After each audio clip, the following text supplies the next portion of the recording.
नमस्कार, हांव सरितास गोवन रेसिपीन तुमकां सगळ्यांक माय मोगाचो येवकार। तर आज करता बांगड्यांचे सुकें, बांगड्याचे आमट तीख। ताका लागून हांवें बांगडुल्यो घेतल्यात, हे बारीक बांगडुल्यो। तर हे बांगडे हांवें साफ करून ताका मीठ लावन दवरलां। तर पळयात तुमी, ह्यो बांगडुल्यो बऱ्यो ताज्यो आसात। तर आमची बाकीची तयारी जाय पर्यंत ताका बरें मीठ लागतलें। तर आतां आमी पळोवया आमकां साहित्य कितें कितें लागतलें तें सुकें करपा खातीर। तर ताका लागून हांवें 3 सोलां घेतल्यां, थोडी हांवें तेफळां घेतल्यां, तशेंच हांवें हरव्यो मिरसांगो 3 उब्यो चिरून घेतल्या आनी थोडेसो आल्याचो कुडको घेतला। तो आमकां मागीर ठेचून घालपाक जाय। हांगा हांवें 1 वळ्याची सोय घेतल्या, थोडीशी आमटाण घेतल्या, तशेंच 4 हांवें मिरयाचे कण घेतल्या, अर्दो चमचो हळदीची पावडर, अर्दो चमचो कोथमिरेची पावडर, 1 चमचो मिरचीची पावडर। तर तुम्ही मिरचीची पावडरच्या जाग्यार हांगासर मिरसांगाचो सुद्दां वापर करपाक जाता, सुके मिरसांगो घातल्यार जाता। तर आतां हे सगळें आमकां मिक्सरान ग्राइंड करून घेवपाक जाय आनी ग्राइंड करता आसतना एकदम बारीक करप ना, मातशें मोटें दवरपाक जाय, कारण हे आमी सुकें करतात, ताका लागून मातशें मोटें दवरपाचें। तर आतां हे हांव मिक्सरान ग्राइंड करून घेता।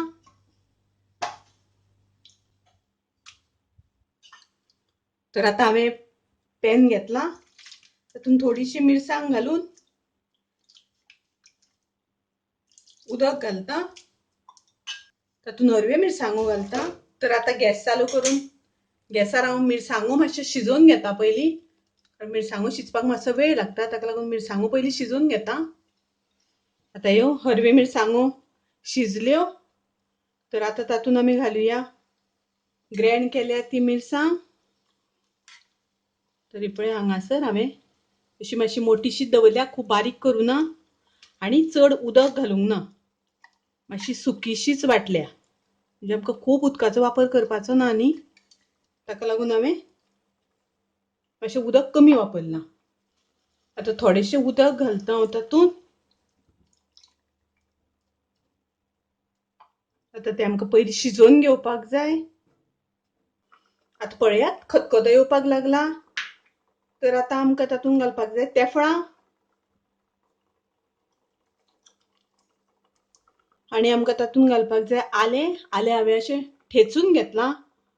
ठेचून घातलें म्हणटकच ताजी रूच खूब बरी लागता, चव बरी येता। केन्ना केन्ना तुमकां जाय जाल्यार तुमी वांटून सुद्दां घातल्यार जाता। ठेचून घातलें न्ही तर ताजी रूच खूब बरी येता आनी टेस्टी लागता।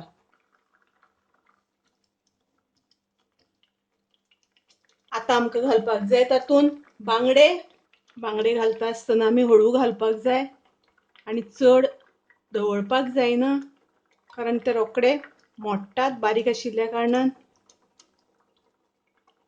अशें बरें पातळून घालपाक जाय, एकार एक घालप ना। एकार एक घातले म्हणटकच ते चिकटटात आनी तुटटात। एकदां मातशी शिजोवन घेतले, एक वाफ काडून घेतले, एकदां मातशी शिजोवन मातशी वाफ काडून घेतल्या नंतर ते आमी धवळून घेवपाचे, पयलींच धवळप ना। गॅसाची फ्लेम सामकी बारीक दवरपाची, लो दवरपाची। आनी आतां आमकां घालपाक जाय चवी पुरतें मीठ। तर मीठ तुमी तुमचे चवी अनुसार घालात, कारण हांवें पयलीं थोडे बांगड्यांक मीठ लायलां, ताका लागून हांव थोडेशें घालतां। आनी आमी तातूंत घालुया सोलां। आतां ताजेर झाकण घालून 1-2 मिनटां पयलीं ताका आमी शिजोवन घेवया। तर पळयात हांगासर 1-2 मिनटां जाल्या। तर आमचें सुकें शिजत आयलां, पण अजून बांगडे शिजूंक ना, अजून थोडो वेळ बारीक गॅस करून दवरचें पडटलें। परत 1-2 मिनटां मातशी शिजोवन घेवया। तर अशें हें बांगडुल्यांचें सुकें, बांगडुल्यांचें आमट तीख, बांगड्यांचें आमट तीख खूब रुचीक लागता, खूब टेस्टी लागता. तेफळां घालून केलां तर तुमी हें नक्की करून पळयात. तुमकां खूब आवडटलें. तुमकां आवडल्यार लायक करात, शेअर करात, तशेंच म्हज्या चॅनलाक सबस्क्रायब करात. परत मेळुया अशीच एक रेसिपी घेवन. तोपर्यंत मस्त खायात, स्वस्थ रावात. देव बरें करूं.